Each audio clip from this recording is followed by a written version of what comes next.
All right, today we begin our examination of Jean-Jacques Rousseau's Social Contract. Um, Now, this is one of those books that I, until I actually started looking into it, I thought that it was written much later than it was actually written. Turns out the book in question was written in 1762, original French version, of course. Rousseau died in 1778. I thought he came much later than that because it seems strange that someone with so much to say about social contracts and liberty was practically untouched by any of the common relatively well-read American founders. The version that I am reading is translated by G.D.H. Cole and was printed first in 1913 and reprinted after that in a couple of different years. Specifically 1920 is the one that I've got. So, and I mean, when I say God, I mean I have a PDF from Archive. So, this book is probably I guess I don't know for sure because I haven't read the whole thing yet, but the perception that I've had about this book, going into it, is that this is kind of the book that took limited government and took the limited away from limited government. Woodrow Wilson, will of the people, general will, Theodore Roosevelt, the president is the embodiment of the general will kind of thing. A lot of those ideas are Rousseauian, and what they do is they take what ostensibly was a Lockean, or at least an attempt at a Lockean state, and turn it into something much less restrained, much more energetic.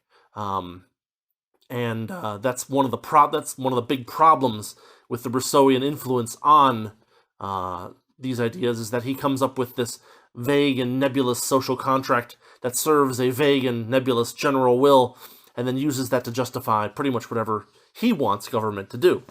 At least that's my impression. That was my impression going in. We're going to go through this, bit by bit, as I usually do. And so let us start with Book 1, and there's an introduction to Book 1, where he talks a little bit about some stuff. He gives basically some of his goals for this book.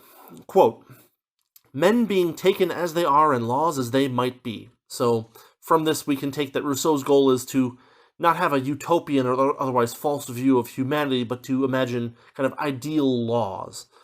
Quote, "If I were a prince or a legislator, I should not waste time in saying what wants doing. I should do it, or hold my peace." Well, he's already assuming that princes and legislators don't need checks. This is not boding well for pretty much anything. Quote, "As I was born a citizen of a free state and a member of the sovereign," well, this is of course a contradiction. If he is a citizen of a free state, then princes and legislators must be limited in principle and not merely, in nicety. It's not a great start for an introduction, but we'll keep going. Book 1, Chapter 1. Here is where we find the famous phrase, "Everywhere man is born free, but everywhere he is in chains," or something to that effect.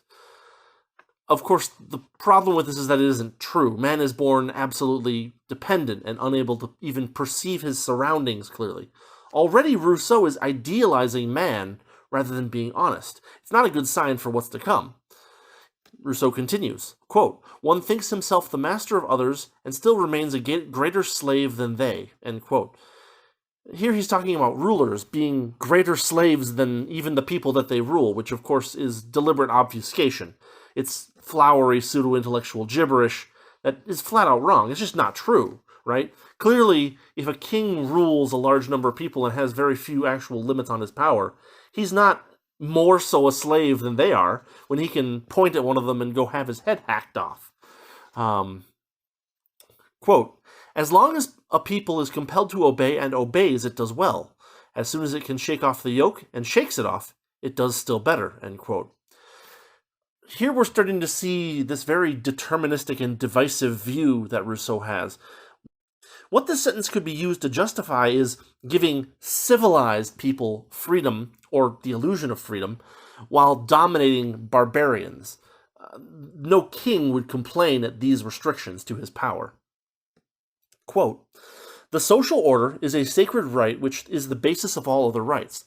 Nevertheless, this right does not come from nature, and must therefore be founded on conventions." End quote. Well, first off, this is a category error. The social order is not a sacred right or a right at all. The social order is a combination of a bunch of different conventions, perhaps, but that doesn't make it a sacred right or the basis of all other rights either. Calling it the basis of all other rights specifically opposes any sort of natural rights formulation. So already Rousseau abandons Locke and his predecessors, who've been working for a very long time to explain that people people should have, certain respect for the person and property of other people. Rousseau throws this all out the window. Book 1, Chapter 1.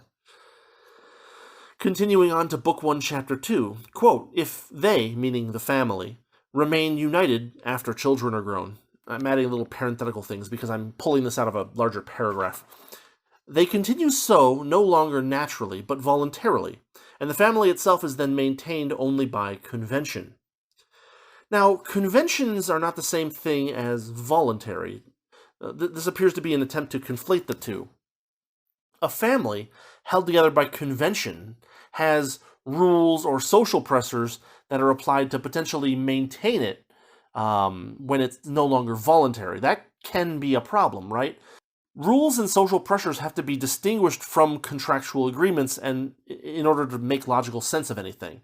If you try to conflate these two things, where one is kind of like a soft pressure that you're not obligated to follow, but you might face a little bit of social approbation or, in the worst case scenario, ostracism for disobeying, trying to conflate that with an actual contract that you've agreed to and signed your name on, those are two very different things. And if we conflate those two, we can make a lot of mistakes, as we're going to see Rousseau do eventually. Rousseau goes on, quote, "The family, then, may be called the first model of political societies. The ruler corresponds to the father, and the people to the children. The whole difference is that in the family, the love of the father for his children repays him for the care he takes for the care he takes of them, while in the state the pleasure of commanding takes the place of the love which the chief cannot have for the peoples under him." Now, what is happening here is something very devious. Rousseau is conflating adult citizens of a nation or a state with children. Rousseau is seeking here not only to justify, but to extend indefinitely the authority of some random chief. Children grow up naturally in general. There are, of course, exceptions, but there is no dividing line where the unhappy citizen may somehow declare himself independent of the state, at least not by Rousseau's formulation. Again, this is another case where Rousseau is basically lumping a bunch of people into something and saying, well, they are in here because this is their family, and they can't leave because, well, they're not permitted to leave their family. It's a convention, right? I mean, if we consider, for instance, Locke's analysis and his differentiation between parental power and, political power, Locke was way more detailed and way more persuasive, right? The power of a father over his family is not the same thing as the power, even if it were presumed to be legitimate, of a king or a prince or a noble over, someone who has sworn fealty to him. These are very different things. Locke makes the point that, like, a general may have to order a man to his death, and the man must go to his death because of that order, but the general does not have the ability to take that man's estate, for instance. Rousseau is kind of papering over all of that by incorrectly conflating paternal power or parental power with political power. Rousseau goes on to mention that Grotius's, quote, "usual method of reasoning is constantly to establish right by fact," end quote. None could be more favorable to tyrants, Rousseau says. This point lacks any explanation, and he doesn't seem to go on to explain it anytime soon, because we're going to go through all the way through chapter 4 in this particular video. So basically, Rousseau is saying that to establish right by fact is favorable to tyrants, but he's not making an argument, he's just asserting it, and that's not a very good way to argue something. especially when establishing right by fact seems like a concrete way to actually do things, right? Like, I mean, there are two ways that you could take this, that you could understand this, right? Right by fact, you know, possession and homesteading imply ownership. That's a right by fact. But on the other hand, you could also have, I have a shiny crown, therefore I rule you. That's another right by fact. But this is kind of confusing, and this is something that happens a lot. It's confusing the rights of people from the powers of a state, right? A lot of people say that the state has rights, or that the government has rights. Governments don't really have rights in the formulation that limits government, because if governments have rights, then that means that they can basically do whatever they want to achieve those. And government is not a real thing. It's a collection of people that are organized under some document or like leader, right? A body does not have rights. Individuals have rights, and rights are strictly negative, as opposed to positive rights, where a leader has the ability to force someone to do something. There are certainly cases where you have voluntarily agreed to do something, in which case you have a contract, and that contract provides what are legally called rights, but those aren't the same thing as natural rights necessarily. Anyway, moving on. Quote, "As a shepherd is of a nature superior to that of his flock, the shepherds of men, i.e. their rulers, are of a nature superior to that of the peoples under them." End quote. Of course, Locke's whole first treatise, which I didn't do an analysis of, but Locke's whole first treatise is basically a disproof of this idea. There is no clear and obvious thing that differentiates the man who is a king from the man who is a serf, or a peasant, or whatever. There's no clear, lineage from Adam to show that this is the guy who owns the earth. This is one of those things that often gets perverted into an idea of like, well, this man has the power, and therefore he is superior, which is pretty much just a circular argument. The fact that a king has force of arms is also not an example of why he's better than anyone. In fact, Rousseau was going to note this later on. So, what's going on? Who or what determines superiority? This seems to just be might makes right, but with extra steps. And Rousseau doesn't give us an answer in this particular chapter, but maybe we'll get something later on. So, continuing on with Book 1, Chapter 3. This is a short one. The only thing that I thought that was really important in this particular chapter was this quote. Quote, "Let us then admit that force does not create right, and that we are obliged to obey only legitimate powers." End quote. Now here, Rousseau explicitly disavows might makes right. In fact, that's what this whole chapter is about, is him kind of giving this extended argument about how might does not bestow rights. But what constitutes the legitimate powers he's talking about? Well, what we're going to find is that it's this will of the people, or general will, which is a strange argument to me, right? It takes away, and I think probably rightfully, it takes away the rightfulness of might as a determiner of power, or a determiner of political power, but then it gives that legitimacy to a phantom later on. As we can see, he hasn't mentioned the general will or the will of the people yet, so right now it's like, well, we take the power away from here, and we're going to put it somewhere else later, but hopefully you won't remember why we were taking power away from might earlier, because basically he's going to give it to a mob, and a mob is just might. Moving on to Chapter 4, Rousseau says, quote, "Conventions form the basis of all legitimate authority among men." And again, he's using this word convention very peculiarly. Convention is a big umbrella, right?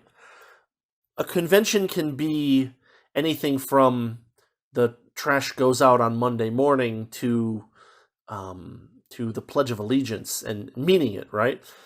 And it seems like he's using this word here to kind of lump together a bunch of different things in such a way that he can later on blur the distinctions between them in order to make it so that his argument works out. Rousseau goes on to argue that individuals do not merely give themselves to a ruler for tranquility. He notes, for instance, that a dungeon can be very tranquil, right? And that individuals don't give themselves to a ruler gratuitously. And also he notes that they cannot give their children.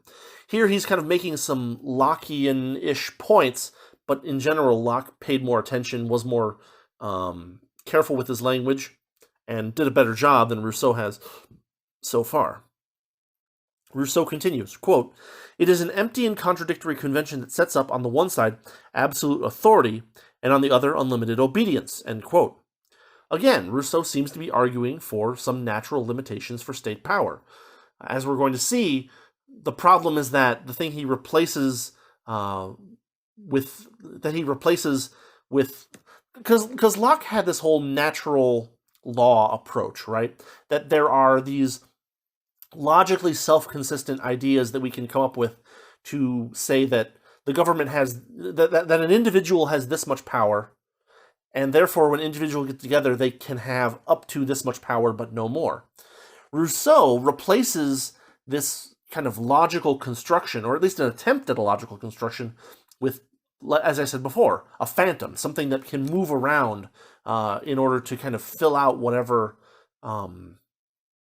shape Rousseau or a Rousseauian politician wishes to fulfill. Rousseau goes on to with this quote, "War then is a relation not between man and man, but between state and state," end quote. Now what he's doing here is he's, I think conveniently for himself, narrowing the definition of war to exclude individuals or non-state groups. But what he's actually doing is placing an assumption on the possible configurations of state and nature, of the state of nature. Locke had a much more, I think, well thought out, albeit a little bit confusing configuration here. Man could fight against another man, and the reason that war is possible is because there is no common judge to settle their differences without conflict, without combat, right? Rousseau is restricting the definition of war to specifically states, which means that in the state of nature, men just kind of fight each other and never cooperate. But that's not technically war. That's something else that he's not bothering to define. In fact, Rousseau hasn't spent any time so far, as far as I can tell, pretty much on the state of nature at all. He's kind of building from the assumption that there is a state, which is something that is extremely, I think, handy for people who want to turn a limited government into an unlimited one, right? Locke says we start from nature, we create a limited government that doesn't exceed the powers that we have in nature, but it does combine them in such a way that it's convenient for us. Rousseau says, oh, we have a state already, let's make that state do whatever the hell we want it to do. Rousseau continues, quote, "The object of the war being the destruction of the hostile state, the other side has a right to kill its defenders while they are bearing arms. But as soon as they lay them down and surrender, they cease to be enemies, so long as it is possible to kill the state without killing a single one of its members. If war does not give the conqueror the right to massacre the conquered peoples, the right to enslave them cannot be based upon a right which does not exist." This is a place where I think Locke's formulation shows how superior it is to Rousseau's. Rousseau kind of automatically believes in the legitimacy of the state here, and that the people of the state have certain obligations to it, and that states have obligations to each other. Locke instead observes that two groups with no common agreed upon authority between them have no rights or obligations toward each other. Locke is closer to reality. Locke is describing better the state of humanity than Rousseau is, because Rousseau is overly narrowing the perspective of what war is to make it convenient for himself, so that only states fight each other. I mean, Rousseau has a good point in the sense that if war does not create a right to massacre, then the right to slavery also doesn't make sense in that context. However, I think that Locke's formulation kind of is more comprehensive, right? He's saying that if a person is at war, then there's no one to judge between them, right? And so therefore, they're perfectly at liberty to kill each other. Whoever wins that wins, right? And therefore, there can be an agreement where one person says, if you do not kill me, I will serve you. And Locke also goes on later on to mention that, later on, the person can be lifted out of slavery by making an actual, legitimate agreement with them. But that as long as a person, doesn't make that agreement, that they might remain a slave. Locke's perspective not only has, I think, more carefully created definitions, but also does a better job of dealing with a larger variety of situations. Rousseau goes on to argue that slaves are not obligated to masters since no right to massacre exists, as I just mentioned. War slavery is a convention, so far from destroying the state of war, presupposes its continuance. Rousseau continues with, quote, "So, the right of slavery is null and void, not only as being illegitimate, but also because it is absurd and meaningless." Whereas the point he's making is that because there's no right to massacre, there's therefore no right to slavery.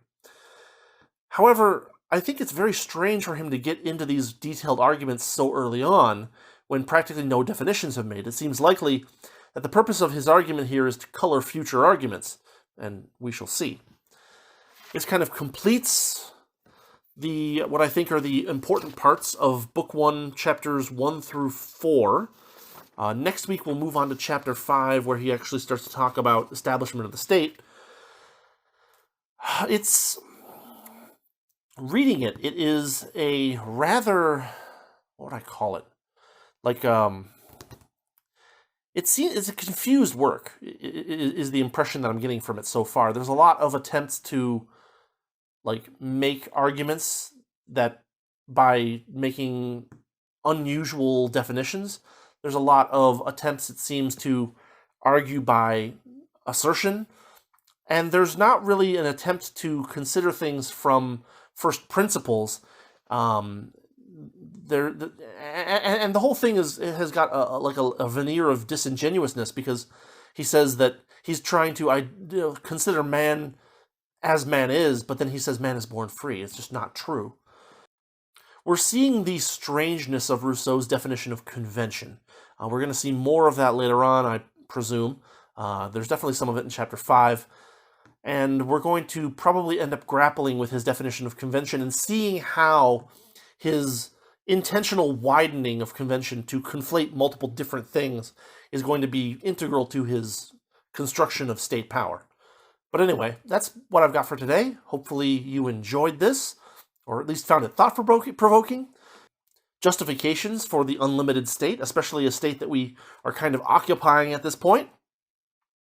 Hopefully we find some good counter-arguments and some interesting points to break down and argue against. And that's kind of where we're at. So, have a good rest of your week, and I will see you next time with something. I might have a video about... I just watched an episode of the Part of the Problem with Dave Smith, and he goes through this woman's argument. I forget her name, but the argument is so incredibly bad that I feel like it might be worth highlighting just how stupid the argument is. And then I'm also thinking about a video about... what was it? Oh, I had a really dumb argument on Twitter the other day. I thought that might be fun to talk about a little bit. So anyway, that's all I've got. Have a good week, and I will see you next time.